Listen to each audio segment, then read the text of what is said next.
So my job here is to just share insights around the topic and just set the tone for the conference. You'll all agree with me that the world of work is changing, and part of the things that are affecting the change in the world of work is the paradigm shift from degrees to skill.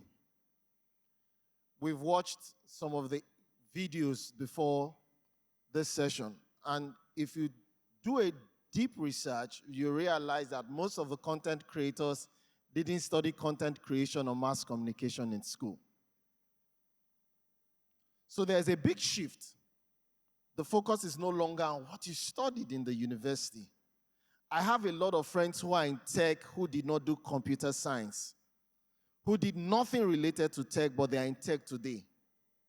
I have a friend who read pharmacy, but I can tell you she can code very well. She's both a front-end and a back-end developer. So there's a huge shift from the focus on degrees to a shift to skills. And I can tell you authoritatively that skills are the currency in the new world of work. So the question you need to ask yourself if you are going to future-proof your career is that what marketable and transferable skills do I have today? Those are two categories of skills that you need to have. And so you need to make a list of the skills that you have that you can trade with. I mean, I'm a HR practitioner. I've been doing HR for the last 17 years. But guess what? I did not study human resources in the university. My first degree is chemical engineering, but I've been practicing human resources. And I sit in on interviews, at least in a week, I sit in an average of 3 or 4 interviews. Of course, that's because I've moved into senior roles. Maybe at the early stage of my career, I'm in interviews round the clock. And guess what? Recently, we sat in on an interview, and we had someone who studied physiotherapy who has a background in project management. Fantastic project manager. She's a project manager, she's a scrum master. But guess what? She has a medical background. So the world of work is evolving. And that's why your traditional jobs and industries are disappearing. 10 years ago, there was no content creation industry, I hope you know. 10 years ago, Netflix did not exist. So if you are thinking of launching a movie and you're only focusing on your movie houses, the brick and mortar cinema houses, then you need to rethink your business model. So the world of work is changing. Now, a bit of understanding why future-proofing is important is because if you're going to future-proof your career, it means that you are getting ready to move with the tide.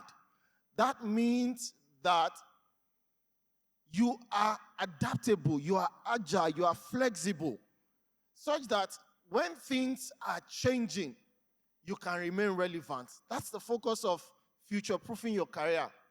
That amidst the changes that are happening in the world, you can stay relevant. So if you ask yourself, apart from your first degree, what else can you do? Let me share more insights with you. The guy who did the video coverage for my daughter's naming ceremony, he's a graduate of mechanical engineering. Today, he's a photographer. He's a what? He's a photographer. He's a videographer. He does live streaming. He has multiple skill sets. And in interacting with him, I said to him, but you're not using your mechanical engineering degree. And he said to me, who mechanical engineer in help? So future-proofing your career is all about taking steps to make yourself more adaptable and marketable in a rapidly changing job market. And I can guarantee you, we're in a rapidly changing job market. The World Economic Forum says that by 2030, a lot of the jobs we have today would have disappeared. So the question you need to ask yourself is, are you focusing on your degrees or are you focusing on skills? And it's all about skilling. upskilling, reskilling, expert skilling, and cross-skilling. And what's upskilling? You might want to ask. Upskilling is all about enhancing your existing skills in your current domain. I'm a photographer, and I go and enhance my skill set. I'm a content creator. I go and enhance my skill set. That's upskilling in your current domain. But what is reskilling? It's now learning new skills in an entire new role or industry. So I'm a HR practitioner, but I want to go and learn skills about tech. That's reskilling. I'm a medical doctor, but I can act as well. And so going to film academies is reskilling. And you know we have a lot of medical doctors who are actors. Kiki Omelu, for example. She's a medical doctor, but she's an actor equally. What of Jemima Osunde? Jemima Osunde is a doctor, but she's an actor. So who says that you need to focus on one line to earn an income? No. Ibifola Jami is here. He doesn't know I follow him on Instagram. Let's give him a round of applause. I'm sure you didn't know he was a content creator. But that's one of the many skills that he has. So you need to ask yourself, do I have skills that are relevant? If you're going to future-proof your career, you need to be marketable, you need to be adaptable, and you need to be resilient. Because things are changing. Things are what? Things are changing. How about expert skilling? Expert skilling is becoming an expert, a subject matter expert in your area, which is good. So I'm a tailor. I want to become the world's finest tailors. I was having a conversation with my tailor a few days ago, and we're talking about the subject of fit. Don't mind me, I'm well-traveled, I'm exposed. And I said to him, I said, do you know the difference between tailored fit, regular fit, and all? And he was looking at me like, he wrote, I said, Oga, you need to go and reskill yourself, or you need to go and know more things about. And I asked him, do you know there are different types of collars? He said, Oga, we just sew shirt and we just give the... I said, no. You need to know those things.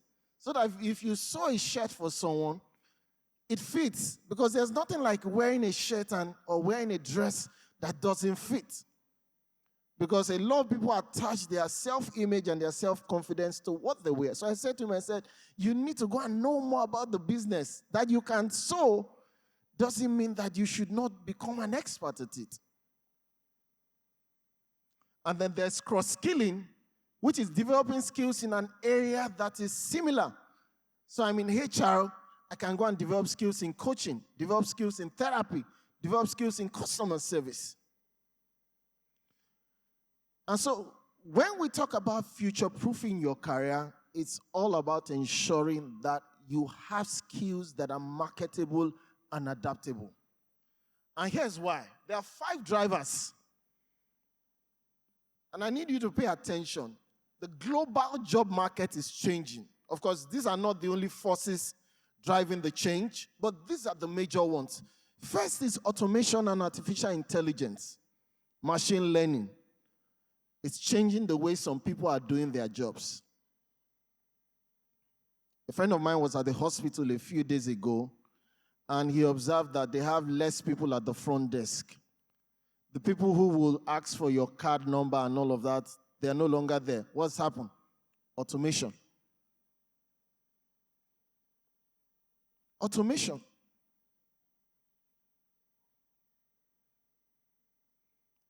It's part of the drivers of the global job market. It's driving the change. How about data-driven decision-making? We have data now. In fact, let me shock you.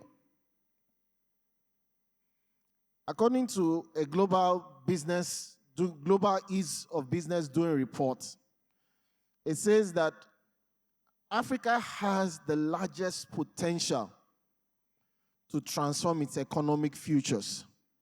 But you know the problem of Africa? It's leadership. It's leadership. Everybody looks out for themselves first. Selfish interest. Data-driven decision-making. It's changing. Before CEOs make decisions, they look at the data.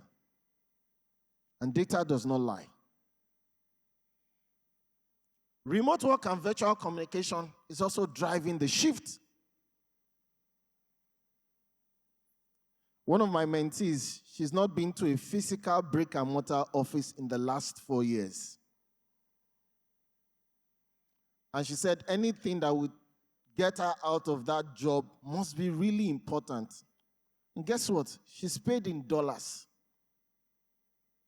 She's been working remotely for an organization in Canada for the last 4 years. And she's paid in dollars. We spoke during the course of the week, and she said an organization was trying to attract her. And by the time she sent her counter offer, they could not deal. It's driving the change. Let me pay attention here. The shifting demographics, DEIB is diversity, equity, inclusion, and belonging. And then the global talent exodus, which we call the Jackpot syndrome. You see those three? They are driving the change. Shifting demographics, 7 generations in the workforce. Gen Zs are in the workforce now. It's driving how the changes are happening. The millennials are still there. The baby boomers are there. But it's changing how the job market, the interplay of forces, it's affecting it.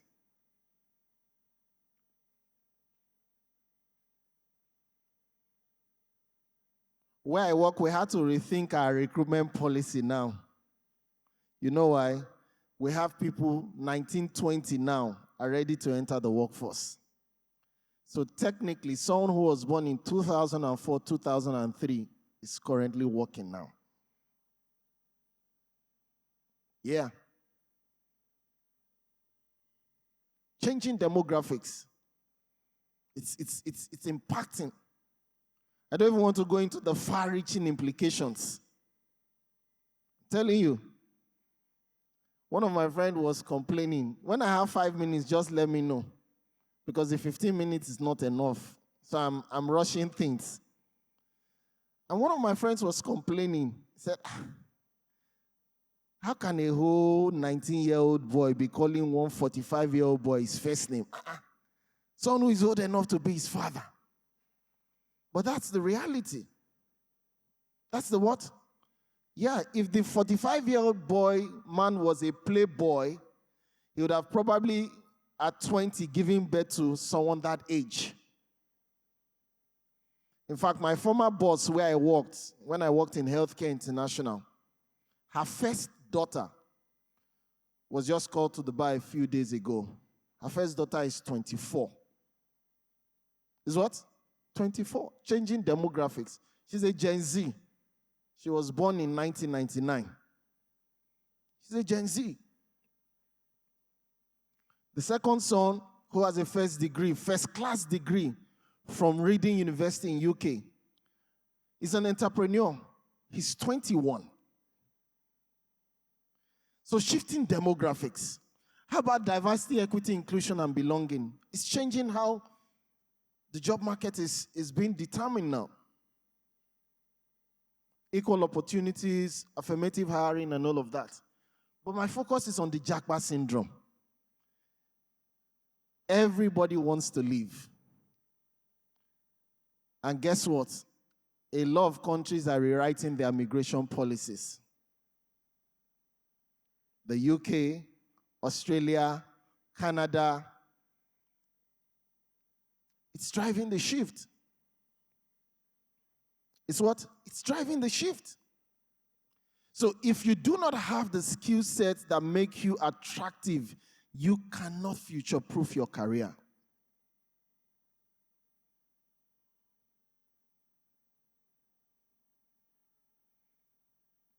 The US has a special visa called the O1B visa, if I'm correct. It's for people who have special talent.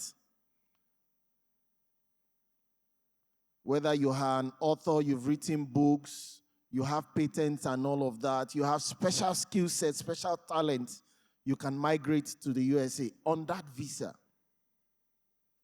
And from there, you can transit to permanent residency and then later become a citizen. So there are several jackpot schemes. And guess what? The focus of these migration schemes is on talent. It's on skills.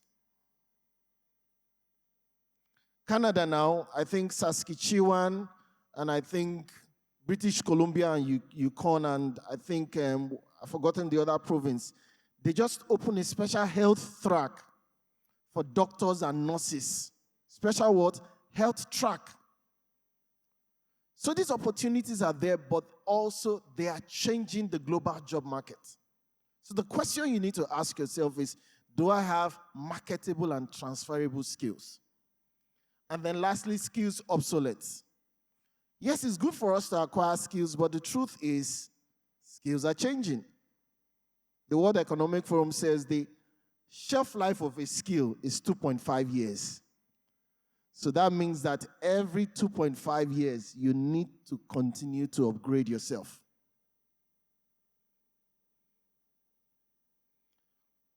So, this list is not exhaustive, but I think that these are some of the major pointers you need to pay attention to if you're going to future-proof your career. And first, I say embrace lifelong learning. You cannot future-proof your career if you remain static or stagnant. You have to embrace lifelong learning. And by lifelong learning, that means that you need to be conscious of learning opportunities around you. Secondly, develop and deploy transferable and marketable skills. That you have a skill does not make it marketable. So you need to ensure that as you develop skills, you work on yourself to ensure that they are transferable and they are marketable. Then I call them the great qualities because they are on the list of top skills for 2025 to 2030. I call them great. G is for grit, R is for resilience, E is for empathy, A is for agility, and then T is for tenacity. When the chips are down, when you are in moments of adversity, or when there is a setback, or you feel all hope is lost, yes, I'm rounding up, then you need to develop great skills. Also, network and build relationships, very important. When Muyiwa was giving his opening remarks, he said, your next employer or your next business partner may be seated to you. You need to be deliberate about building your network. Let me share part of my story. So in my 17-year HR career, I have never applied for a job openly. Throughout my career, except my first job, which was graduate trainee, every other job since then has been through a relationship, through a contact. Even in the business world, business deals are closed through relationships. So you need to be deliberate about building relationships. Develop mastery and then become more self-aware and constantly evolving. So I wrote a book. It's titled Managing Your Talent for Value and Visibility. And I talk about mastery in that book. It's talking about developing mastery. I think it's chapter 5 of that book. And there are 5 levels to mastery. Level 1 is gifts and talents. Level 2 is skills. Level 3 is competence. Level 4 is expertise. And level 5 is mastery. When you gain mastery, you are like at the top 1% of the top 1%. So that means you are good at what you do. And when you develop mastery, you are able to command the kind of influence and relevance that will make you future-proof your career. All right, so let me close with my thoughts by saying that future-proofing your career is a reality. However, the responsibility is on you. You need to ensure that you are constantly learning, constantly evolving, and you make it a point of duty to not only build transferable and marketable skills, but let people know that you have those skills. And that's what building relationships, building social capital, that's what it does for you. All right? And when you do all of these things, I'm sure that as the tide keeps running, you'll be able to have skills that will stand the test of time. I'm a HR practitioner, but I have other skills now that are putting money on the table. I'm an author. I've written 3 books. I'm writing my 4th and 5th books. So I am a ghostwriter as well. I've developed other skills. I'm a voiceover talent. I went to voiceover school. So when I enter the studio, my studio voice is actually different. I'm an MC. Yes, you're looking at me, Nifemi. I'm one of the official MCs for CIPM. I've MC'd CIPM conferences for 2 years back to back. What else? I'm an executive coach. I'm a therapist. And guess what? I'm moving into tech. I've actually gone to enroll for a product manager course, and I'm gradually making a transition into tech. So if I can do it, then you can do it. You just need to make up your mind that you need to build transferable and marketable skills. And if you do that, I'm sure that you'll be able to future-proof your career. Thank you so much, and I wish you all the best at the conference.